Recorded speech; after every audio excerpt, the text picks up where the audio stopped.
இந்த அஞ்சலி தான் இப்போ மிகப்பெரிய பிளானை போட்டு வச்சிருக்கா. அதாவது இலக்கியாவையும் கௌதமியும் முழுசா அந்த வீட்டை விட்டு விரட்டுறாங்களோ இல்லையோ, ஆனால் இலக்கியாவை மட்டுமாச்சும் விரட்டணும் அப்படின்னு சொல்லி தான் இவ்வளோ பெரிய பிளான் நடந்துட்டு இருக்கு.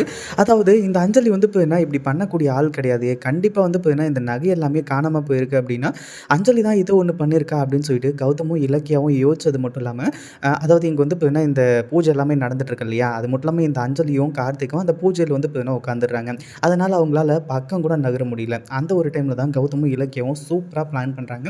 என்னாச்சு அப்படின்னு பார்த்தீங்கன்னா, இங்க பாருங்க கௌதம். அதாவது அஞ்சலி வந்து பார்த்தீங்கன்னா, அந்த நகைய எடுத்தா அப்படின்னா, கண்டிப்பா என் மேல பழிய போடுறதுக்காக மட்டும் தான் அப்படின்னு சொல்லிட்டு இப்ப தெரிஞ்சு போச்சு. ஆனா அதே சமயம் அந்த நகைய எனக்கு சம்மந்தப்பட்ட இடத்துலயோ, இல்ல நம்ம ரூம்லயோ ஏதோ ஒரு இடத்துல இவ ஒளிச்சு வச்சிருக்கா. அது மட்டும் உண்ம. அத வந்து பார்த்தீங்கன்னா தேடி கண்டுபிடிச்சு, நம்ம வந்து பார்த்தீங்கன்னா இந்த மாரி பிளான் பண்ணலாம் அப்படின்ற மாரி சொல்லி, இப்ப தேடி கண்டுபிடிச்சு, அந்த நகை எல்லாத்தையுமே எடுத்துட்டு போய் அஞ்சலியோட ஒரு இடத்துல வச்சுர்றாங்க. கடைசில தான் இந்த அஞ்சலி வசமா மாட்டிக்கிட்டது மட்டும் இல்லாம, கார்த்திக் கிட்ட நல்லா போட்டு குடுத்து, இந்த அஞ்சலி வந்து பார்த்தீங்கன்னா, இப்போ போலீஸ வர வச்சு, போலீஸ் வந்து பார்த்தீங்கன்னா, இந்த அஞ்சலிய அரெஸ்ட் பண்ண வச்சு, இங்கிருந்து வந்து பார்த்தீங்கன்னா, கூட்டிட்டு போக வைக்கிறாங்க.